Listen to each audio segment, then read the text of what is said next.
Assalamualaikum warahmatullahi wabarakatuh. Salam sejahtera bagi kita semua. Om Swastiastu, Namo Buddhaya, salam kebajikan. Nama saya Muhammad Saukillah, SAI, MSI, PSD. NIDN 03-2304-8004, NUPTK 97557586 59130132. Saya berasal dari program studi kajian terorisme Sekolah Kajian Strategik dan Global Universitas Indonesia. Pada kesempatan kali ini saya akan memberikan penjelasan tentang mata kuliah Kebijakan dan Penegakan Hukum Terorisme dengan beban studi 2 SKS untuk mahasiswa semester 2 dan mata kuliah ini menjadi mata kuliah wajib program studi. Untuk deskripsi mata kuliah ini adalah mata kuliah yang mencoba menjabarkan dan menganalisis tentang kebijakan penegakan hukum terorisme, kebijakan apa saja yang dikeluarkan oleh negara, dibuat oleh negara untuk mengatasi atau menangani terorisme. Mata kuliah ini bukan hanya mempelajari kebijakan yang dikeluarkan oleh Indonesia dalam mengatasi terorisme. Mata kuliah ini juga membandingkan kebijakan Indonesia secara internal di dalam negeri dan juga akan mempelajari bagaimana kebijakan di luar negeri berkenaan dengan penanganan terorisme. Proses pembelajaran yang akan kami lakukan yaitu berupa tatap muka 16 kali pertemuan, dan dalam proses pembelajaran ini dibantu dengan SIAK NG dan yang akan memperinci satuan acara perkuliahan dan dibantu juga dengan BRP, buku rencana pembelajaran. Nah, untuk metode pembelajaran dengan kegiatan orientasi, latihan dan umpan balik, tentunya juga menekankan pada student centered active learning. Jadi mata kuliah ini tidak hanya membebankan sang dosen untuk memberikan materi-materi perkuliahan, akan juga menstimulan agar mahasiswa ikut terlibat dalam proses pembelajaran, sehingga kemudian muncul kritisisme dari peserta didik.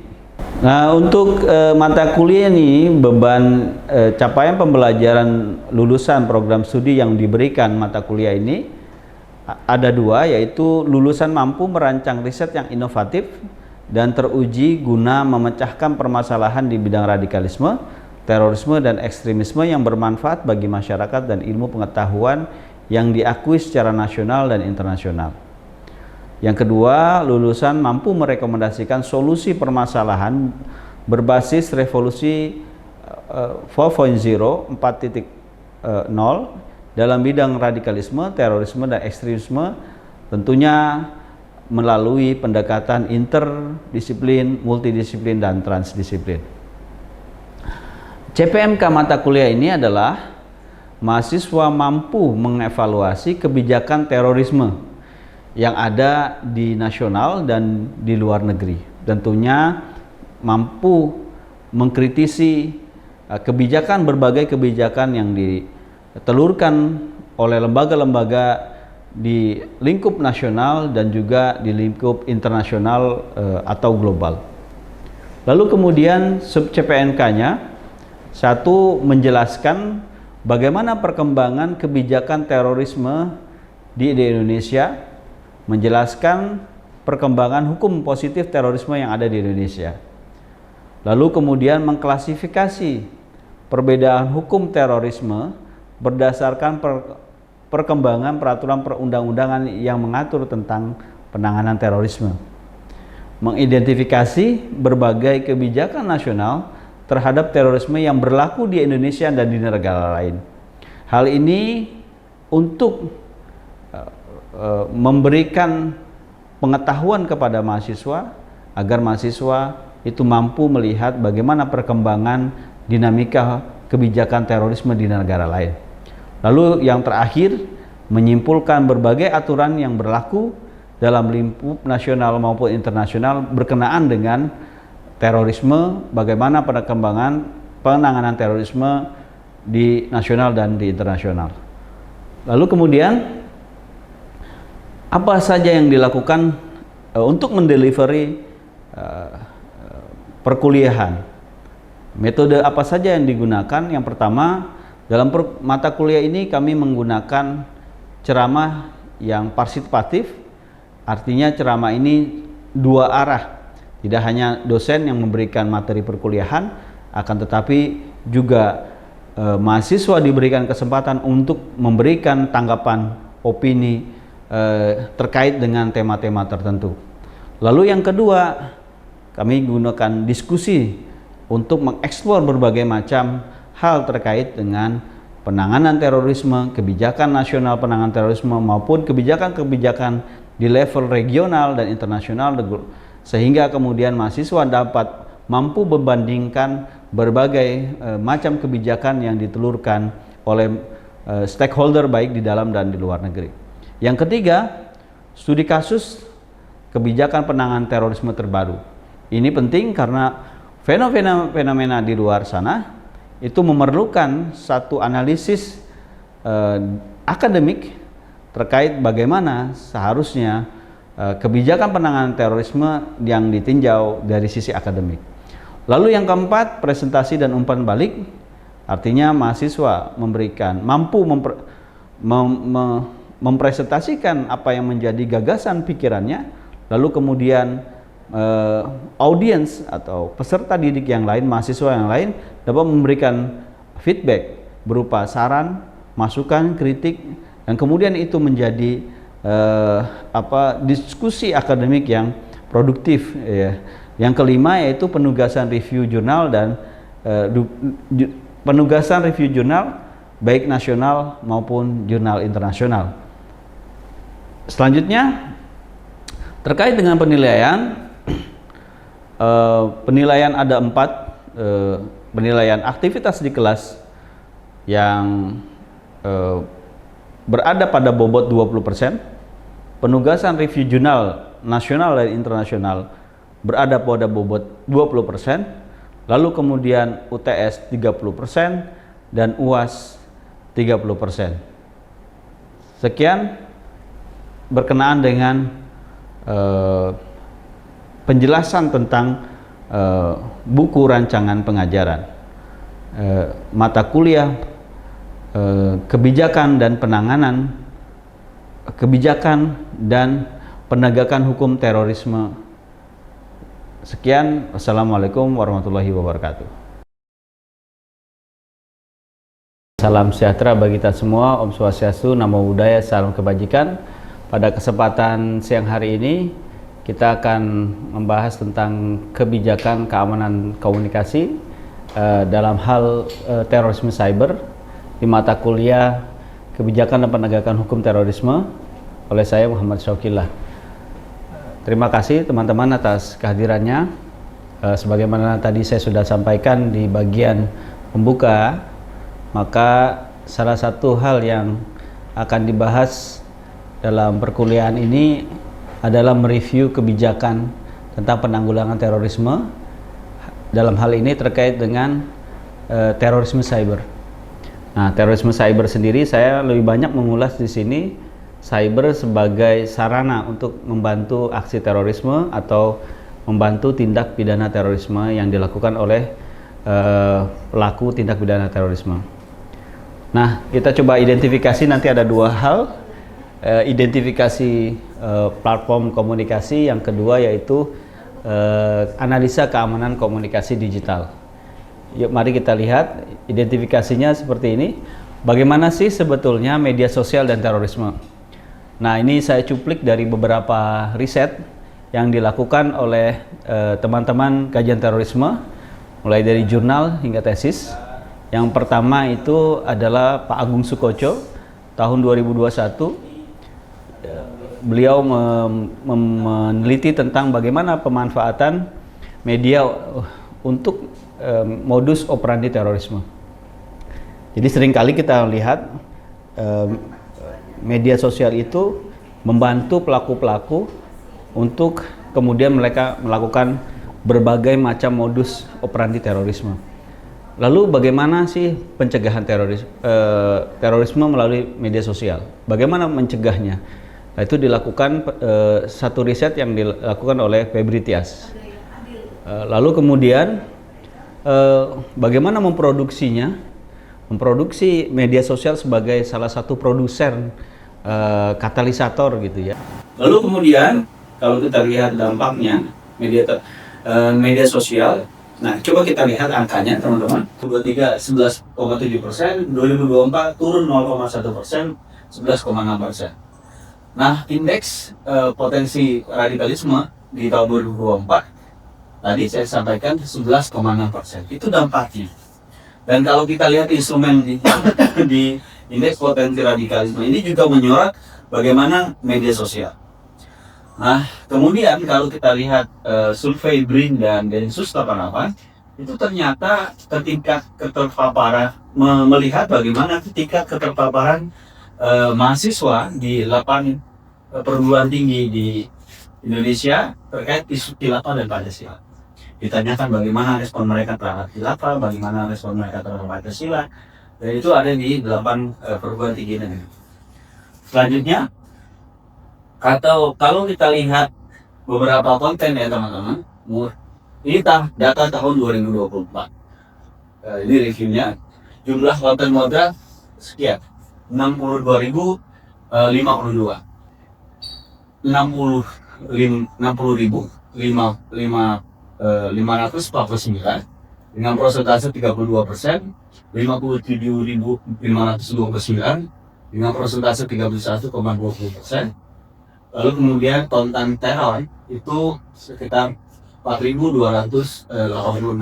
Kalau kita lihat persentasenya antara yang moderat dan yang intoleran, radikal, dan teror, itu ada di angka ini teman-teman. Artinya lebih banyak konten yang artinya tidak ramah terhadap publik gitu ya. Nah, artinya cuma 33,65% yang bicara tentang konten yang moderat. Ini mengkhawatirkan. Yuk, bagaimana sih grafiknya? Ini grafiknya. Nah, ini grafiknya seperti ini. Intoleran lebih banyak di mana? Ini kita lihat bisa agak sedikit mengkhawatirkan. Nah, ini di TikTok juga ada, di Telegram juga ada. Banyak ya. Lalu kemudian di X, YouTube, dan Facebook. Ini yang data ini yang kita patut agak sedikit mengkhawatirkan ya. Lalu kemudian paling banyak di mana? Konten-konten yang radikal itu adanya di Facebook ya. Nah, ini berdasarkan data yang ada ya. Lalu kemudian kalau kita lihat konten radikal seperti ini, cari konten radikal. Ini teman-teman angkanya seperti ini. Lalu kemudian Facebook ya, radikalisme. Lalu kemudian kita ganti terorisme. Paling banyak kontennya ini teman-teman di Facebook, Instagram, Telegram. Coba lihat ke Telegram, karena apa? Telegram, teman-teman bisa jawab nggak? Kenapa Telegram? Bukan di Facebook atau Instagram? Kenapa? Ada yang bisa jawab? Why they choose Telegram rather than Facebook atau Instagram? Karena I think Telegram have a more secure communication channel and compared to other encryption platforms. Yang diucapkan oleh kanan lebih safe yang tertutup. Lalu kemudian setelah itu digunakan juga untuk penguatan jaringan. Nah, penguatan jaringan seringkali dilakukan karena apa? Biasanya tadi penangkapan di satu wilayah tertentu itu langsung nyebar melalui apa? Melalui media sosial. Gak usah ikut ini. Grup itu harus kita tinggalkan. Si nama XYZ itu sudah ditangkap oleh Densus 88. Ayo kita keluar. Nah, itu penyebaran pesannya lewat media sosial.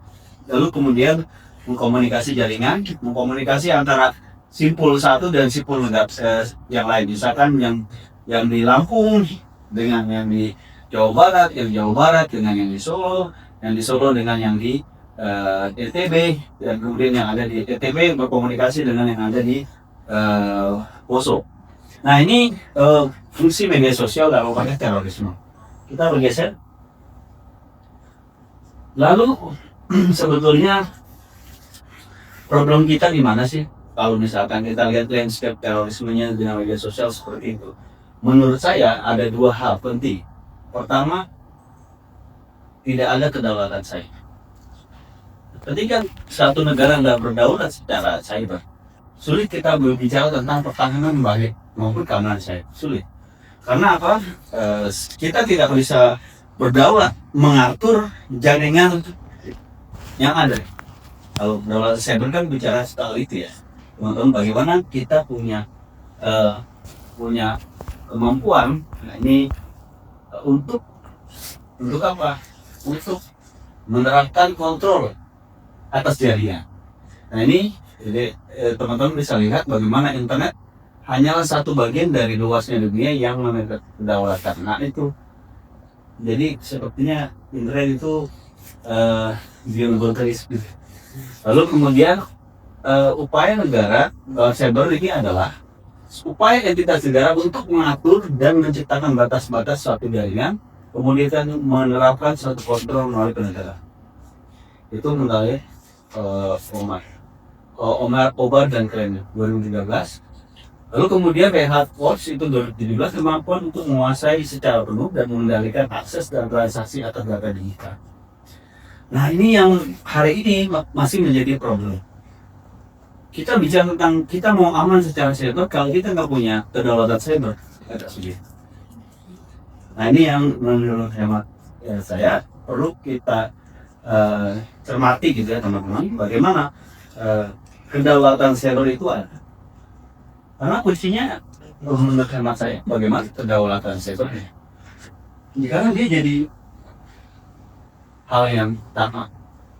Lalu berimplikasi pada platform digital yang ada.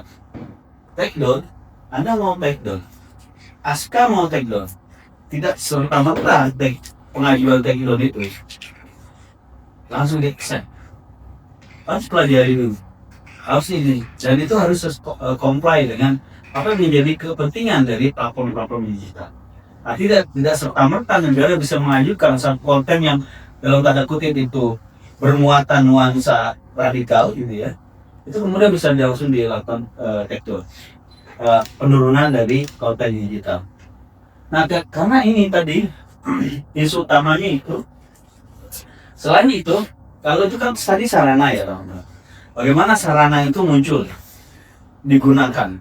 Nah problem yang juga kita hadapi ini, konten yang menegasikan Pancasila sampai hari ini masih muncul. Isu-isu mengganti ideologi Pancasila, Anda cek di YouTube, di berbagai media sosial, TikTok terakhir itu pasti ada. Bisa dipastikan Anda, karena mereka bekerja atas dasar misalkan seseorang putri. Sekali saja 2 menit, 3 menit dengan TikTok yang bernuansa khilafah, itu seru, pasti selanjutnya disajikan konten khilafah. Kejadian beberapa waktu yang lalu, ada seorang anak di satu provinsi di Indonesia berusia di bawah umur, itu karena gemar media sosial, otaknya bicara tentang khilafah ya.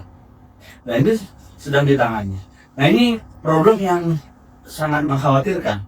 Karena apa? Karena itu tadi masih ada penyebaran konten yang menegasikan Pancasila. Jadi seperti gini, problem keamanan cyber kita, problem kedaulatan cyber kita, yang dimana kita mempunyai keterbatasan untuk mengendalikan platform digital, ternyata dimanfaatkan untuk penyebaran. Dan walaupun demikian, secara regulatif seperti waktu itu kita bersama-sama ya, Mbak Putri dan teman-teman, itu mengeluarkan kertas kebijakan tentang pencegahan penyebaran ideologi, implementasi karena pasal 188 KUHP pasal 188, 89, 90 bagaimana implementasi terhadap bagaimana tindak pidana kejahatan terhadap ideologi negara. Saya pikir itu penting sekali untuk melihat landscape penanggulangan terorisme di cyber, terorisme cyber. Ini kita baru bicara tentang cyber, terorisme cyber sebagai sarana membantu kelompok teror, organisasi teror, individu pelaku teror itu melakukan aksi terorisme. Belum ada terorisme cyber dalam kerangka cyber sebagai target sasaran aksi terorisme. Nah itu saya pikir di situ. Terima kasih teman-teman. Jika ada pertanyaan kami persilakan. Kesimpulan pada materi kali ini terkait dengan terorisme cyber, bagaimana mengatasi problem yang kita hadapi. Pertama, mengatasi intoleransi radikalisme terorisme yang menggunakan katalisator cyber. Problem utamanya adalah soal kedaulatan cyber. Karenanya untuk mengatasi masalah tersebut diperlukan negara yang kuat yang memiliki kontrol dan pengaturan ruang cyber. Lalu kemudian terkait penyebaran pesan yang mengandung potensi ancaman, regulasi telah dibuat, KUHP sudah dibuat, Undang-Undang ITE sudah punya, lalu kemudian Undang-Undang Tindak Pidana Terorisme juga sudah ada. Tapi kemudian bagaimana sosialisasi sehingga memiliki deterrence effect bagi pihak-pihak yang ingin mengganggu pertahanan dan keamanan Indonesia. Saya pikir itu kesimpulannya. Silakan jika ada ya pertanyaan, 1, 2, silakan. Aska. Kalau tidak ada, saya pikir siap. Silakan Mbak. Nanti diedit aja Mas. Iya. Nanya ini Pak, kan Telegram juga udah pernah Pak di kasus tadi terkait apa konten-konten yang disebarin penggunanya di dalam platform. Tapi menurut saya apa namanya, teguran dari pemerintah pun itu nggak cukup tegas untuk menutup mereka untuk lebih selektif terkait penyebaran konten. Itu bagaimana langkah selanjutnya kalau misalnya platform tersebut tidak luluh gitu Pak? Ya, memang ini jadi dilematis ya. Problem Telegram itu bukan hanya ada di Indonesia, di luar negeri, di luar pun demikian. Jadi yang agak sulit sebetulnya menyeimbangkan antara kebebasan warga negara mengakses informasi dengan bagaimana Indonesia, pemerintah melindungi warga negaranya. Ini sesuatu yang selalu menjadi perdebatan. Bagaimana orang diberikan akses informasi, orang itu memiliki kebebasan untuk memperoleh informasi.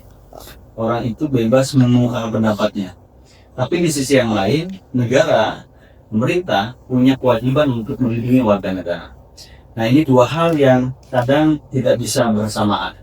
Nah ini yang sebetulnya caranya seperti apa? Caranya adalah pembatasan. Pembatas itu di dalam satu konteks hak asasi manusia diperlukan. Karena bagaimanapun juga ada satu prinsip dalam hak asasi manusia itu, prinsip pembatasan dengan 5 prinsip Siracusa Principle.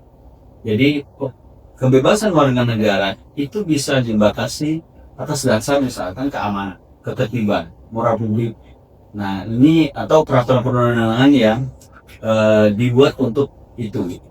Nah ini jadi satu hal yang sangat menarik untuk bagaimana menyeimbangkan antara problem kebutuhan atau kebebasan warga negara dengan juga tidak menyampingkan perlindungan warga negara atau aspek-aspek keamanan yang dibutuhkan oleh negara ini.